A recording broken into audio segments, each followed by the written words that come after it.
আমার স্বামী বেশিরভাগ সময় শহরে ব্যবসার কাজে থাকতেন। স্বামীর বাড়িতে আমি আর আমার শ্বশুর আব্বা থাকতেন, আর কেউ নেই।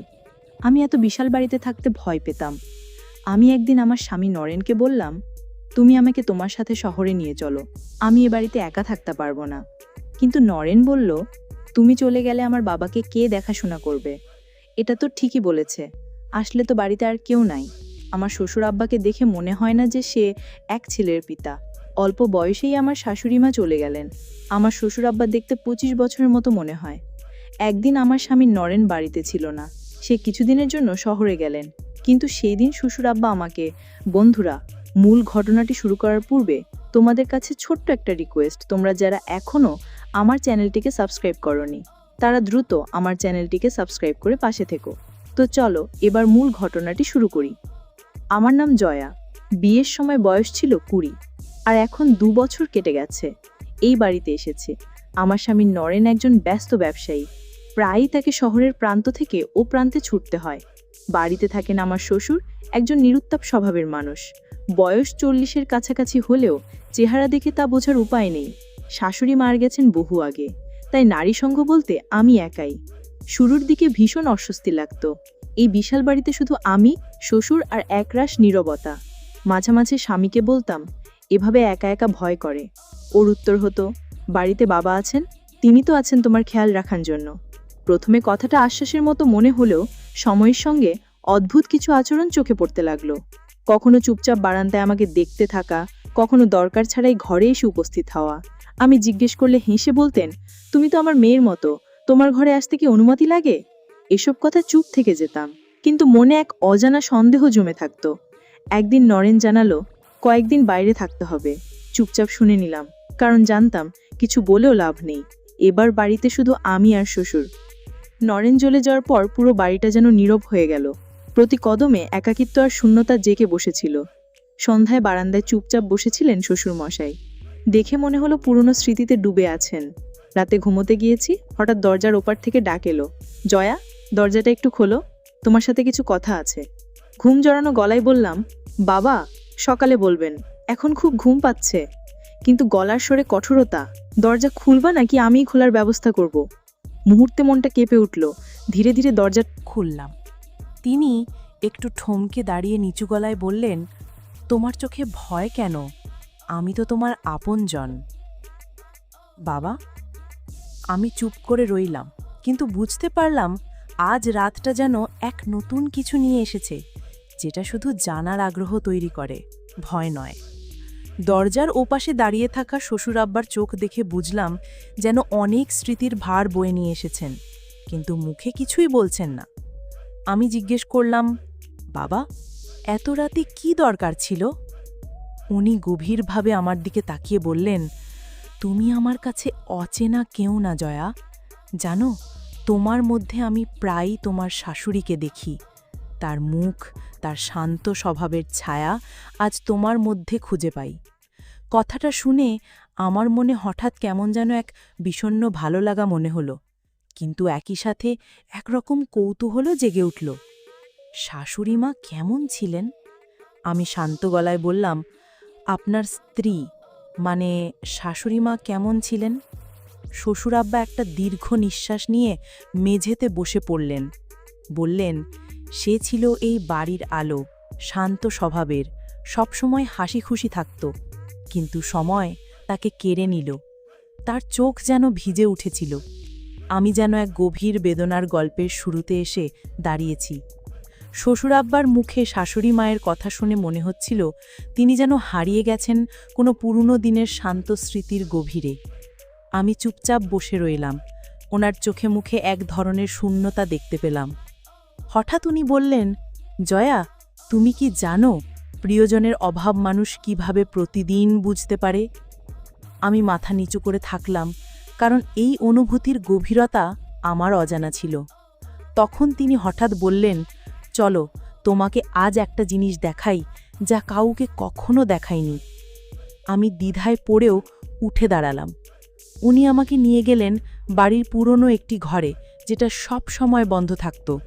ঘরের দরজা খুলতেই দেখা গেল ভেতরে শাশুড়ি মায়ের ব্যবহার করা কিছু পুরনো জিনিস, কাপড়, হাতে লেখা বই, ছবি, যেন এক স্নিগ্ধ স্মৃতির জগৎ সেখানে অপেক্ষা করছে। আর ঠিক তখনই বুঝলাম এই মানুষটা শুধু একজন শ্বশুর নন, তিনি একজন গভীর ভালোবাসার স্মৃতির বুকে ধরে রাখা মানুষ। ঘরটার ভেতর ঢুকতেই দেখলাম দেয়ালে শাশুড়ি মায়ের ছবি, একটা মায়াবী মুখ যার মধ্যে আমি এক শান্ত প্রতিচ্ছবি দেখতে পেলাম। এক কোণে রাখা কাঠের সিন্দুক খুলে শ্বশুরাব্বা বের করলেন কিছু পুরনো চিঠি। কাগজের রং সামান্য মলিন হয়ে গেছে, কিন্তু অক্ষরগুলো এখনও স্পষ্ট। উনি বললেন, এই চিঠিগুলো ও আমাকে বিয়ের পর লিখেছিল, প্রতিদিন না হলেও প্রায়ই। আজও আমি এগুলো পড়ি। আমি অবাক হয়ে তাকিয়ে রইলাম, কারণ এত বছর পরেও তার চোখে সেই একই গভীর শ্রদ্ধা। হঠাৎ তিনি একটা চিঠি আমার দিকে এগিয়ে দিলেন, বললেন, তুমি পড়ো এটা। আজ আমি চাই কেউ জানুক আমি ওকে কতটা শ্রদ্ধা করতাম। আমি চিঠিটা পড়তে শুরু করলাম, আর প্রতিটি লাইনে শাশুড়ি মায়ের স্নিগ্ধ ব্যক্তিত্ব যেন আমার চোখের সামনে ভেসে উঠল। সেই মুহূর্তে আমার মনে হলো এই মানুষটার প্রতি আমার ধারণা একটু একটু করে বদলে যাচ্ছে। যে মানুষটাকে আমি সন্দেহ করতাম, তার মনের ভেতরে এতটা গভীর কিছু লুকিয়ে আছে তা আমি জানতাম না। চিঠিটা শেষ করে আমি চুপচাপ বসে রইলাম। প্রতিটি শব্দে যে ভালোবাসা আর শ্রদ্ধাবোধ ছিল তা আমার মনকে জেগে তুলল। তখন শ্বশুরাব্বা আমার দিকে তাকিয়ে বললেন, জয়া, আমি জানি তুমি এই বাড়িতে এখনো নতুন, সব কিছুর সাথে মানিয়ে নিতে তোমার সময় লাগছে। আমি মাথা নিচু করে বললাম, বাবা, আপনি যা দেখালেন এবং বললেন তাতে বুঝলাম আপনি জীবনে অমূল্য কিছু হারিয়েছেন। তিনি মৃদু হেসে বললেন, তুমি এই বাড়িতে আসার পর আমার মনে হলো এই শূন্য বাড়িটা আবার একটুখানি প্রাণ ফিরে পেয়েছে। তোমার মধ্যে তোমার শাশুড়ির মতোই একটা স্নিগ্ধতা আছে। কথাটা শুনে আমি কিছুটা সংকুচিত হলাম। বললাম, বাবা, দয়া করে এমনভাবে বলবেন না। আমি আপনার পুত্রবধূ, আর আপনি তো নিজেই বলেন আমি আপনার মেয়ের মতো। শ্বশুরাব্বা আমার কথা শুনে কিছুক্ষণ চুপ করে থাকলেন। তারপর একটা দীর্ঘশ্বাস ফেলে বললেন, আমি দুঃখিত মা, আমার কথাটা হয়তো ভুল শোনালো। আমি শুধু বলতে চেয়েছি এই বাড়িতে আবার আগের মতো শান্তি ফিরে এসেছে। শ্বশুরাব্বার শেষ কথাগুলো আমার মনে এক নতুন অনুভূতির জন্ম দিল। আমি নিজের ঘরে ফিরে এলাম। দরজা বন্ধ করে ভাবছিলাম, এই মানুষটা তার একাকিত্ব আর স্মৃতিগুলো নিয়ে কতটা একা। সকালটা স্বাভাবিকভাবেই শুরু হলো। আমি রান্নাঘরে কাজ করছিলাম, আর তিনি বারান্দায় বসে চা খাচ্ছিলেন।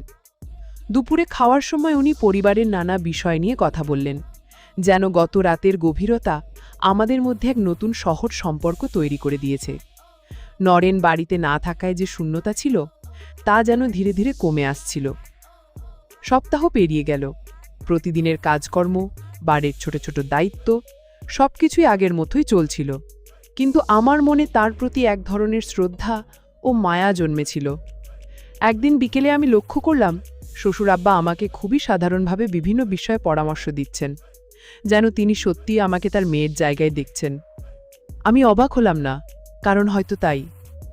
সেই দিন রাতে যখন আমি ঘুমানোর জন্য ঘরে শুয়েছিলাম, তখন দরজায় হালকা টোকা পড়ল। আমি দরজা খুলতেই দেখি তিনি দাঁড়িয়ে আছেন। তার মুখে ছিল এক ধরনের বিষণ্ণতা। আমি বললাম,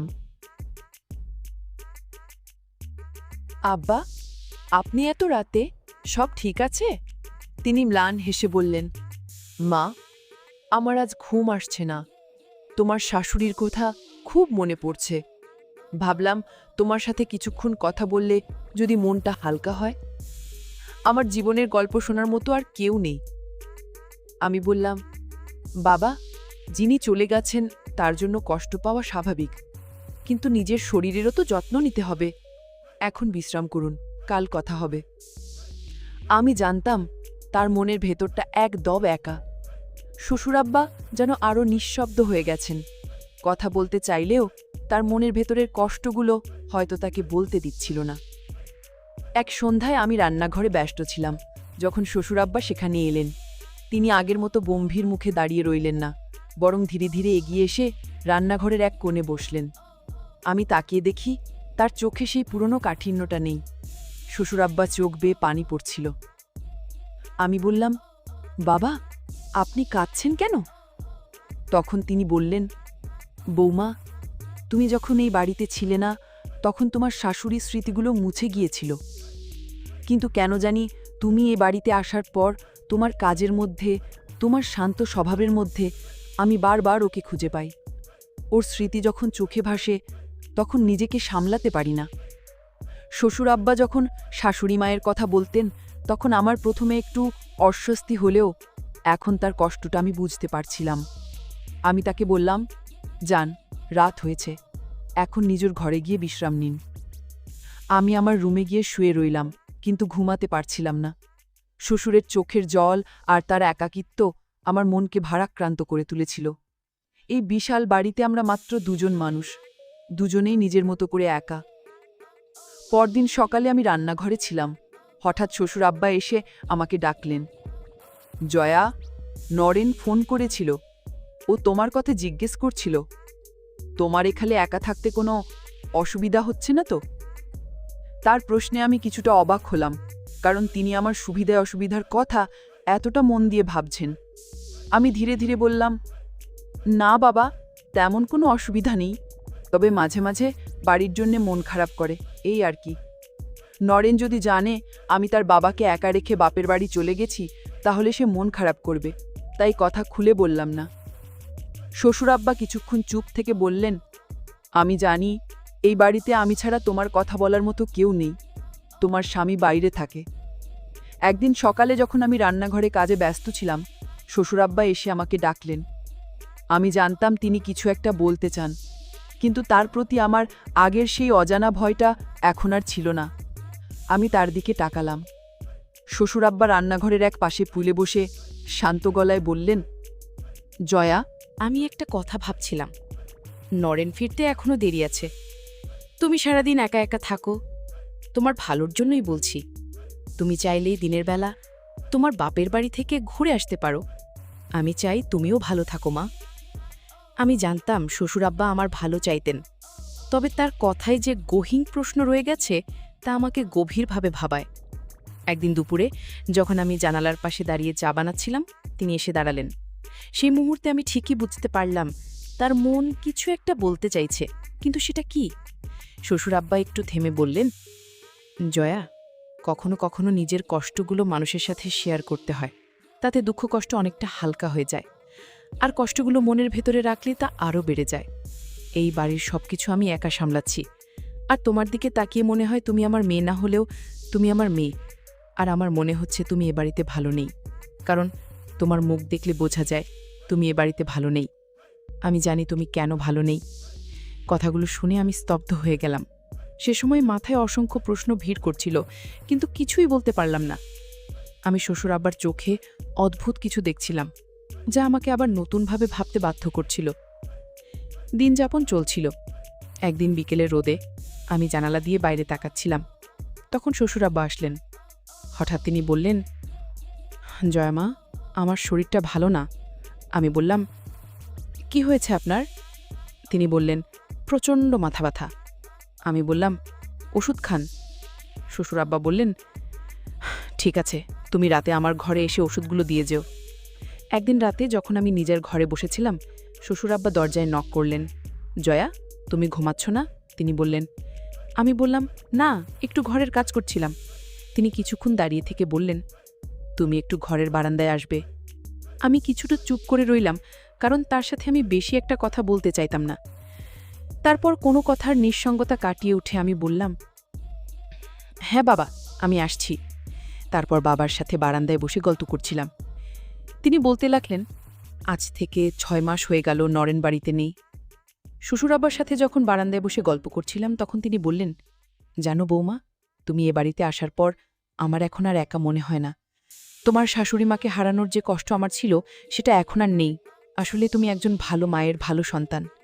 তুমি যেভাবে বাড়ির খেয়াল রাখছ, এখনকার যুগে এমন মেয়ে পাওয়া বড় কঠিন।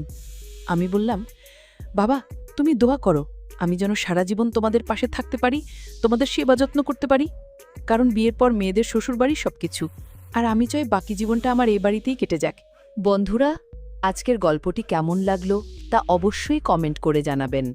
আর এরকম নতুন নতুন গল্প পাওয়ার জন্য অবশ্যই চ্যানেলটি সাবস্ক্রাইব করে পাশে থাকবেন। ধন্যবাদ।